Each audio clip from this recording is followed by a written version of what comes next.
Hello नमस्कार, स्वागत है आप सभी का हमारे YouTube channel Pinki Kaushik kitchen में। आज हम बनाने वाले हैं पालक और बेसन के बहुत ही टेस्टी से पकोड़े। हर घर में बनते हैं, ये सभी को बनाने भी आते हैं, लेकिन आज हम आपके साथ शेयर करने वाले हैं अपना तरीका। अपने तरीके पर हम रेसिपी बनाकर दिखाएंगे। हमारे घर में ये होली पर बनती है, तो रेसिपी अच्छी लगे तो रेसिपी को लाइक शेयर कीजिएगा और चैनल पर नए तो चैनल को सब्सक्राइब कर ले। तो चलिए शुरू कर लेते हैं इस रेसिपी को बनाना। कि पकोड़े बनाने के लिए हम लेंगे कटोरी बेसन, ये बारीक वाला बेसन लेंगे। इसको हमने अच्छे से छान लिया है।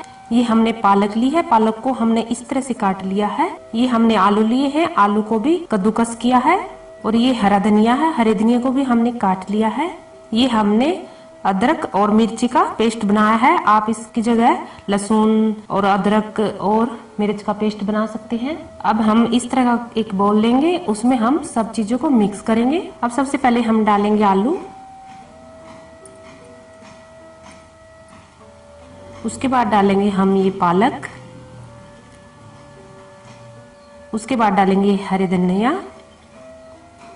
अब क्या करना है, हमें ये सब चीजें डालकर पहले हम थोड़ा सा नमक डालेंगे। नमक हमें इन सब्जियों के हिसाब से डालना है और नमक डालकर हम मिला लेंगे सब्जियों में। ये इसलिए मिलाएंगे ताकि जो पालक में मॉइस्चर होता है वो निकल जाए और हमें मसाले का और बेसन का अंदाजा मिल जाए कितना डलेगा। अब हम डालेंगे इसमें बेसन। बेसन हम थोड़ा थोड़ा करके ही मिलाएंगे, हमें ज्यादा बेसन नहीं मिलाना, तो हम थोड़ा थोड़ा करके ही इसमें मिलाते जाएंगे इस तरह से।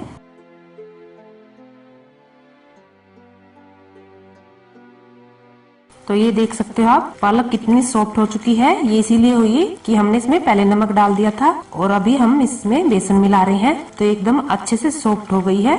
अब इसमें थोड़ा सा बेसन और मिलाएंगे। तो ये देखिए पालक और बेसन का घोल तो बन चुका है। अब इसी में हम डालेंगे मसाले। मसाले में हम अब सबसे पहले ये पेस्ट डाल लेते हैं जो हमने मिक्सी में बनाया है। 1 चम्मच भरकर डालेंगे हम धनिया पाउडर, आधा चम्मच डालेंगे हम लाल मिर्ची पाउडर और आधा चम्मच डालेंगे हम हल्दी पाउडर, आधा चम्मच डालेंगे हम गरम मसाला और ये आधा चम्मच डालेंगे हम चाट मसाला। चाट मसाले की जगह आप आमचूर पाउडर भी डाल सकते हैं, उससे भी बहुत ही अच्छा टेस्ट आता है। अब इनको अच्छे से मिला लेंगे। तो ये देखिए बहुत ही अच्छे से ये मिल चुका है और बाइंड भी बहुत अच्छे से हुआ है। एकदम अच्छे पकोड़े बनेंगे इसके। तो हम पकोड़े बना लेते हैं।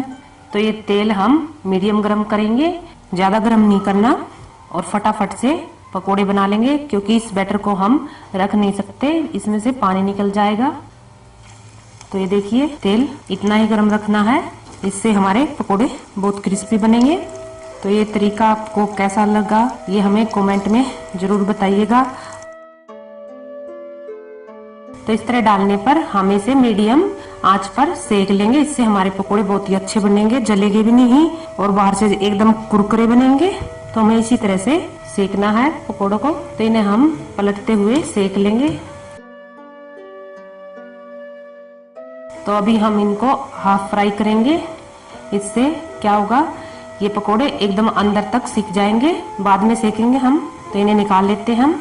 ये देख सकते हो आप, ये अभी हाफ फ्राई है। अभी इसी तरह से हम दूसरे बैच वाले भी पकोड़े बना लेंगे। तो इनको भी हम उलटते पलटते सेक लेंगे। देखिए तरीका अच्छा लगता है तो वीडियो को लाइक शेयर कीजिएगा और चैनल पर आप नए हैं तो चैनल को प्लीज सब्सक्राइब कर ले। तो इन्हें हम निकाल लेते हैं, ये भी हाफ फ्राई हो चुके हैं। देखिए हमने ये पकोड़े हाफ फ्राई किए थे। अब क्या करेंगे, हम ये पकोड़ा लेंगे और इसके ऊपर कोई गिलास या कटोरी से दबा देंगे इस तरह से। तो ये देखिए दबाने से ये जो अंदर वाला जो कच्चा रह गया है वो अच्छे से सीख जाएगा। अब इनको दोबारा से फ्राई करेंगे। देखिए अब हमें क्या करना है, तेल का टेम्परेचर हमें बिल्कुल हाई रखना है और इसमें हम अपने दोबारा से पकोड़े तलेंगे। इससे हमारे पकोड़े बहुत ही क्रिस्पी बन जाएंगे और कलर भी बिल्कुल हटकर आएगा, बदला बदला कलर हो जाएगा। तो इनको हम थोड़ी सी देर के लिए ही फ्राई करेंगे। ये हमारे पकोड़े फ्राई हो चुके हैं और एकदम बनकर तैयार हैं।